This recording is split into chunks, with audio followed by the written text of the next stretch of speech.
નમસ્તે વિદ્યાર્થી મિત્રો, આપણે ત્રીજું ચેપ્ટર નિયત સંબંધ ચાલી રહ્યું છે. બરાબર. હવે મોટા દાખલા માટે નિયત સંબંધ રેખા મેળવવાની થતી હોય ત્યારે શ્રેષ્ઠ રેખા મેળવવાનું કહે એટલે કે BYX કહેવાય. બરાબર. અથવા તો વાયની એક્સ પરની નિયત સંબંધ રેખા કહે તો તેને BYX કહેવાય. બરાબર. આપણને ખ્યાલ જ છે, જેના દાખલા આપણે આગળ જોયા હતા. બરાબર. અને ટૂંકા સૂત્રવાળા દાખલા એ પણ જોયા હતા. હવે મોસ્ટ ઓફ છે તે પૂછાતા હોય એવા પ્રકારના દાખલા આપણે આગળ જોશું. બરાબર છે. તો જુઓ,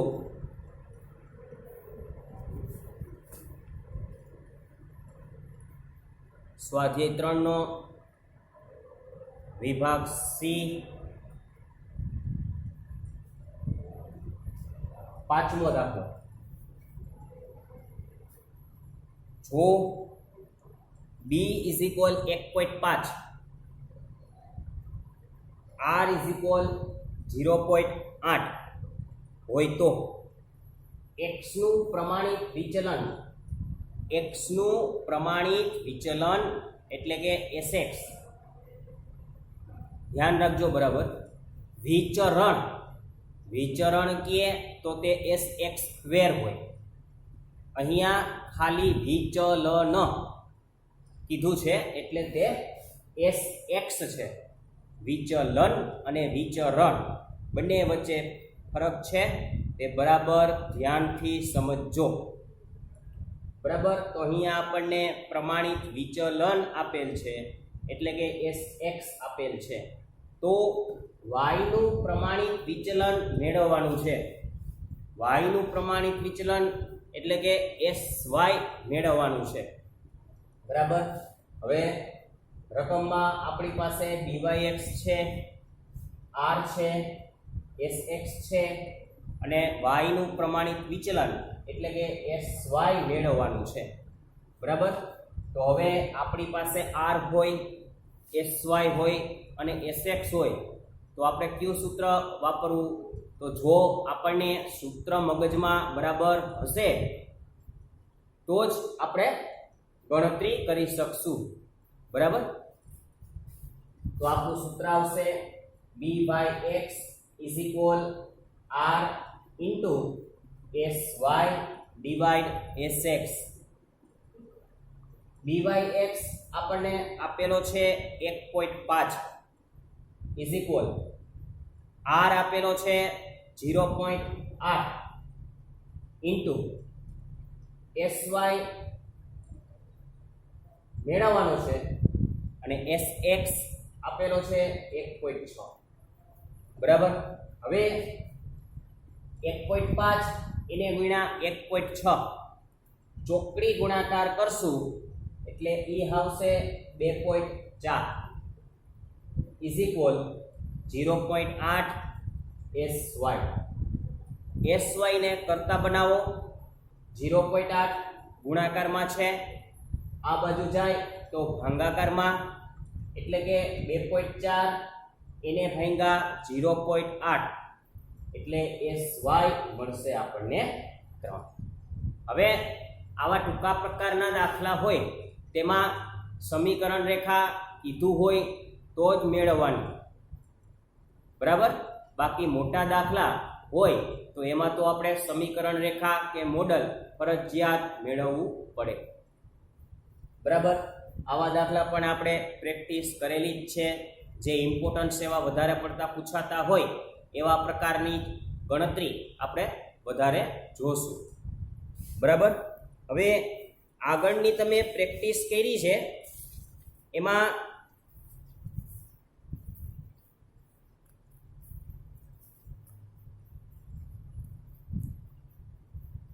.2 માં દાખલો પહેલો, દાખલો બીજો, દાખલો ત્રીજો દાખલો 5મો એ દાખલા છે તે વિભાગ Fમાં મોટા દાખલા 5 માર્ક્સમાં પૂછાય તેવા છે, બરાબર. તો તેની પ્રેક્ટિસ તમે જાતે કરજો. તે સિવાય 6ઠ્ઠો 7મો એ બધા ટૂંકા દાખલામાં પૂછાય એવા છે, જેની પણ આપણે પ્રેક્ટિસ કરેલ છે, બરાબર. તેવા પણ દાખલા કરજો. ત્યાર પછી એવા દાખલા હજી જોતા વિભાગ Cમાં આગળ જોશું. 6ઠ્ઠો દાખલો, જો y ની x પરની નિયત સંબંધ રેખા, y ની x પરની નિયત સંબંધ રેખા એટલે કે byx આપેલો છે 0.6. ત્યાર પછી x અને y ના પ્રમાણિત વિચલન અનુક્રમે x અને y ના પ્રમાણિત વિચલન એટલે કે sx અને sy અનુક્રમે આપણને 5 અને 3 આપેલા છે, બરાબર. તો નિશ્ચયાંકતાનો આંક મેળવવાનો છે. નિશ્ચયાંકતાનો આંક એટલે કે આપણે r² ગોતવાનો છે, બરાબર. તો r² મેળવવો છે. તેના માટે આપણા માટે r મેળવવા માટેનું સૂત્ર પહેલા મૂકવું પડશે, બરાબર. તો byx is equal r into sy divide sx. byx આપેલો છે 0.6 is equal r મેળવવાનો છે. sy આપેલો છે 3, sx આપેલો છે 5, બરાબર. ચોકડી ગુણાકાર 5 અને 0.6 ચોકડી ગુણાકાર એટલે એ આવશે 3, બરાબર. 3r. r ને કરતા બનાવીએ એટલે આ 3 છે ગુણાકારમાં તે ભાગાકારમાં જાય, બરાબર. એટલે r બરાબર 3 ભાગ્યા 3 કરશો એટલે r બરાબર આવશે 1. હવે આપણી પાસે r હોય તો નિશ્ચયાંકતાનો અંક મેળવવાનો છે, એટલે કે r નો આપણે વર્ગ કરવો પડે, બરાબર. તો r નો આપણે વર્ગ કરીએ એટલે કે r આપણને આવેલ છે 1, એનો આપણે વર્ગ કરીએ એટલે એનો વર્ગ પણ 1 જ આવે, બરાબર. તો r² is equal 1 જવાબ આવ્યો, બરાબર. હવે આવા નિશ્ચયાંકતાના આંક છે તે પણ પૂછાય છે, એટલે બરાબર વિદ્યાર્થી મિત્રો મગજમાં ઉતારી લેજો આવા દાખલા, બરાબર. હજી આવો જ દાખલા 7મો જુઓ. હવે એમાં થોડુંક કંઈક હજી નવીન છે.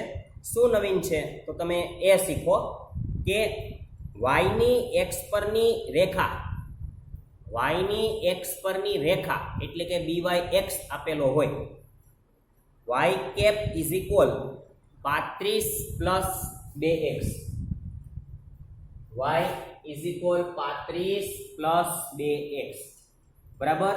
એટલે કે બાજુમાં x છે તે કિંમત છે તે byx છે. અહીંયા y લખેલું હોત તો અહીંયા કરતા છે તે x ને બનાવ્યો હોત, બરાબર. અહીંયા બાજુમાં y હોત તો તે bxy આપેલું હોત, બરાબર છે. પણ અહીંયા આપણને y ને કરતા બનાવ્યો છે અને છેલ્લે કિંમત આપેલી છે x ની, એટલે આ 2 છે તે byx છે, બરાબર છે. therefore byx is equal 2. સહવિચરણ આપેલો છે એટલે કે COV is equal 50. તો પ્રમાણિત વિચલન x નું ગોતવાનું છે એટલે કે sx is equal question, બરાબર. તો હવે આપણી પાસે રકમમાં સહવિચરણ છે એટલે આપણને ખ્યાલ પડવો જોઈએ કે આપણે COV વાળું સૂત્ર મૂકવું પડે, બરાબર. તો COV વાળું સૂત્ર શું થાય તો કે byx is equal COV divide sx square. byx જે આપણને આપેલ છે રકમમાં 2, આ byx ની જગ્યાએ 2 ઇઝ ઇક્વલ COV આપેલ છે 50, સૂત્ર છે sx² છેદમાં m. હવે ચોકડી ગુણાકાર 2sx² ઇઝ ઇક્વલ 50, sx² ને આપણે કરતા બનાવીએ એટલે 2 છે તે ગુણાકારમાં છે તે આ બાજુ જાય તો ભાગાકારમાં મૂકવા, તો sx² ઇઝ ઇક્વલ 50 ડિવાઇડ 2 એટલે કે ઈ 25 થશે, બરાબર. 50 ડિવાઇડ 2 એટલે કે sx² ઇઝ ઇક્વલ આ 25 આવ્યા. હવે બરાબર સમજવાનું છે કે રકમમાં આપણને પ્રમાણિત વિચલન કીધું છે, એટલે હજી આપણો જવાબ આ 25 નથી. રકમમાં આપણને પ્રમાણિત વિચલન કીધું છે, જે આપણને મળેલ છે તે sx² છે, એટલે કે વિચરણ છે, બરાબર. આપણે પ્રમાણિત વિચલન ગોતવાનું છે, તો પ્રમાણિત વિચલન sx² 25 હોય તો એનું વર્ગમૂળ આપણે કાઢીએ એટલે કે 5, જે આપણને x નું પ્રમાણિત વિચલન એટલે કે sx બરાબર 5 મળશે, બરાબર છે. તો વિદ્યાર્થીઓ, આમાં રકમમાં આપણને વિચલન અને વિચરણ આપેલા હોય ત્યારે કન્ફ્યુઝન ના થાય, આપણે છેતરાય નહીં, એક ખાસ બાબત છે તે ધ્યાનમાં રાખવી, બરાબર. પ્રમાણિત વિચલન અને વિચરણ બંનેમાં ફરક છે, બરાબર. વિચરણ એટલે કે વર્ગવાળું અને વિચલન એટલે કે સાદું. ત્યાર પછી હજી વિશેષ 9મો દાખલો. x બાર આપેલો છે 10, y બાર આપેલો છે 25, sigma x minus x bar into y minus y બાર આપેલો છે 120, સિગ્મા x માઇનસ x બાર સ્ક્વેર આપેલો છે 100.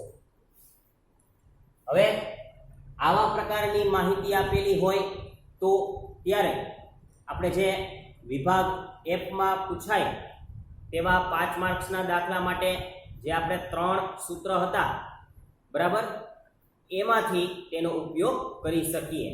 તો આપણને sigma x minus x bar into y minus y બાર અને sigma x minus x bar નો સ્ક્વેર આપેલ છે, બરાબર. તો આપણે કયું સૂત્ર વપરાય, તો કે sigma x minus x bar into y minus y bar divide square રૂટમાં sigma x minus x bar નો સ્ક્વેર, બરાબર. તો આપણે આ સૂત્રનો ઉપયોગ કરવો પડે. હવે રકમમાં આપણી પાસે x minus x bar into y minus y બાર 120 આપેલા છે, બરાબર. એટલે 120 છેદમાં x માઇનસ x બાર નો સ્ક્વેર 100 આપેલા છે, એટલે છેદમાં 100, 120 ભાગ્યા 100 એટલે 1.2. હવે આપણને b મેળવવાનો કીધો તો આ આપણને b મળી ગયો છે. હજી રકમમાં માહિતી આપણને a ની પણ માગી છે, તો જેના માટે આપણે સમીકરણમાં પણ મૂકવું પડશે આગળ કે a is equal y bar minus b by x into x બાર.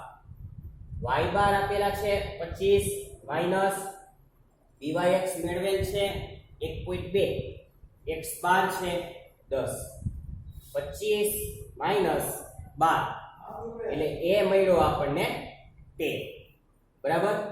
હવે એની કિંમત આપણે 13 મેળવેલ છે, જે આપણે સમીકરણમાં આપણે મૂકશું કે y cap is equal a plus b by x into x.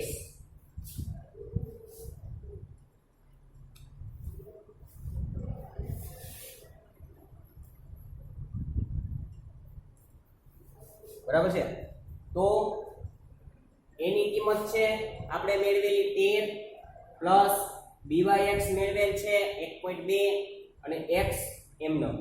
જો x ની કિંમત આપણને આપેલી હોય તો આપણે x ની જગ્યાએ મૂકી અને વધારાનું સાદું રૂપ આપત, પણ અહીંયા આપણને દર્શાવેલ નથી, જેથી કરવાનું પણ રહેતું નથી. બરાબર. ત્યાર પછી આવા દાખલા વિશેષ માં તમારે આમાં જ 5મો કરજો. 5મો તો આપણે જોઈ લીધો છે, સોરી.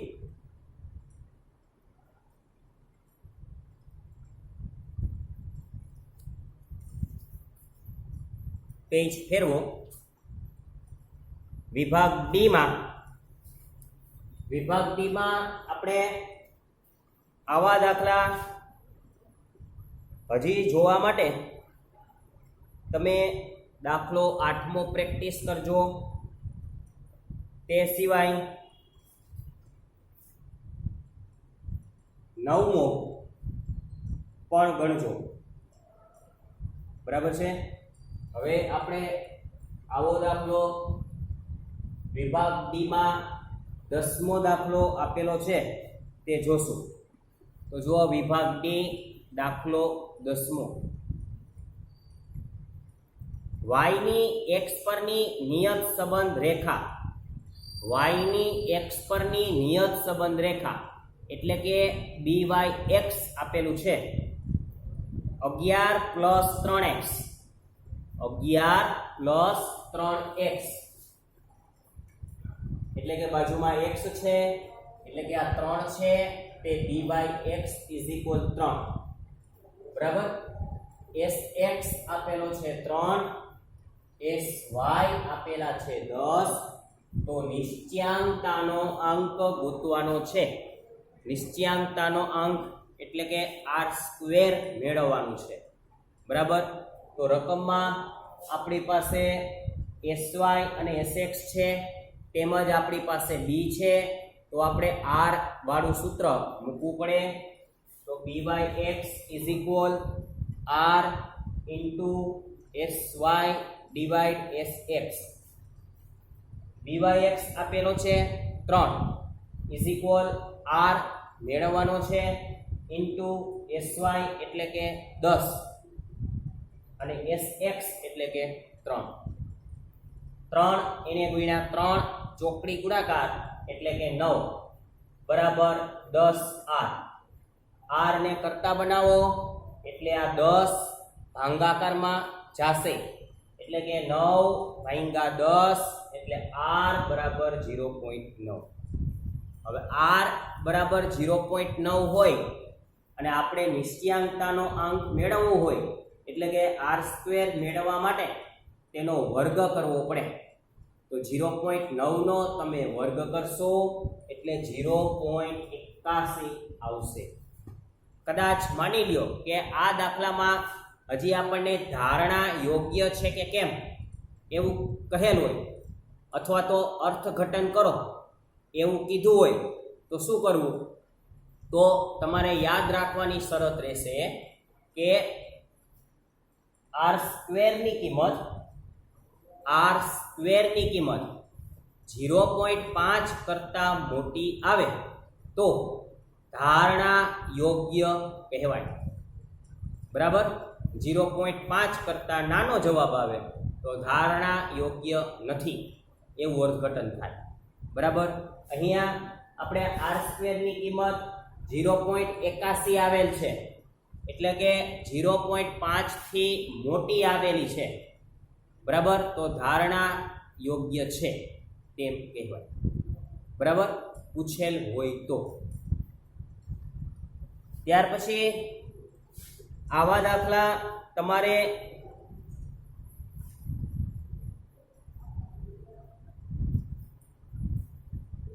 નવમો છે તમારી રીતે કરજો, 11મો પણ કરજો અને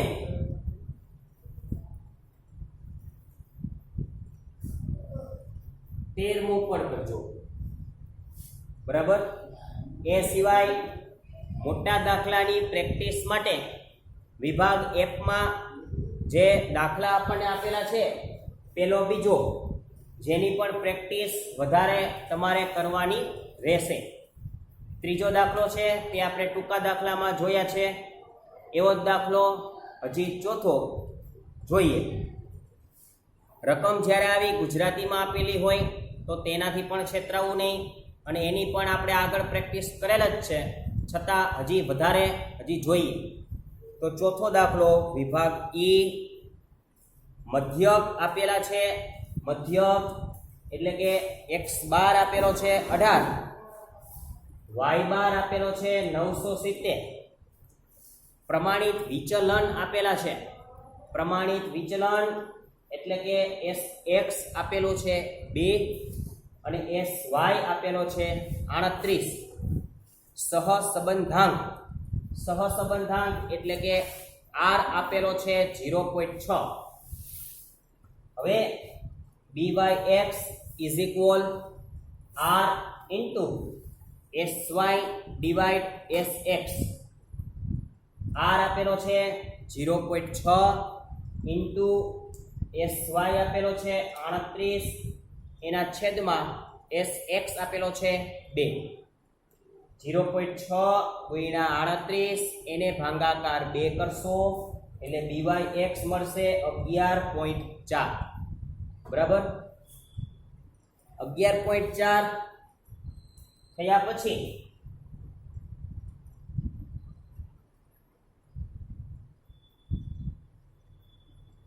એનું સમીકરણ રેખા મેળવવા માટે એ મેળવવો પડે. a is equal y bar minus byx into x bar.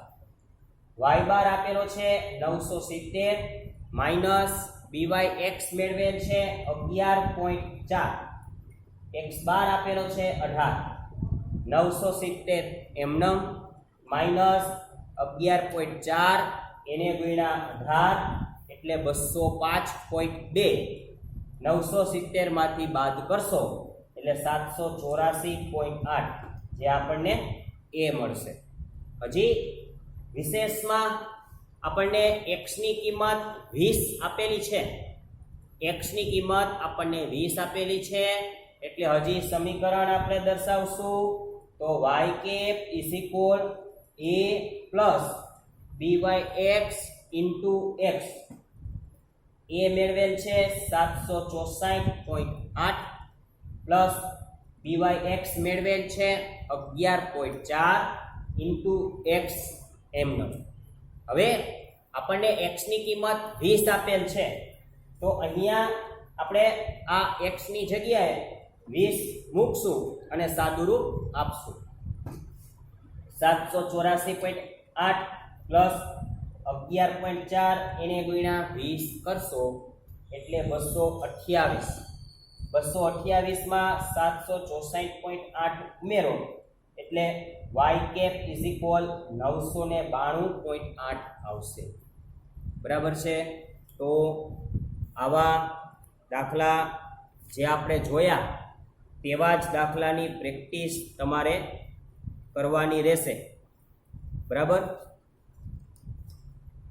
આવા દાખલા હજી ઘણા આપેલા છે, તે તમે પણ જોજો અને પ્રેક્ટિસ વધારે કરજો. વિભાગ એફમાં પણ તમે જોઈ શકશો કે આવા દાખલા ઘણાય છે, જે મોટા દાખલામાં પૂછાય તેવા દાખલા આપેલ છે વિભાગ એફમાં. બરાબર. જેની પ્રેક્ટિસ તમે કરજો જાતે, અને ટૂંકા દાખલામાં પૂછાય તેવા 6ઠ્ઠો 7મો દાખલો પણ આપેલ છે, જે પણ તમે કરજો.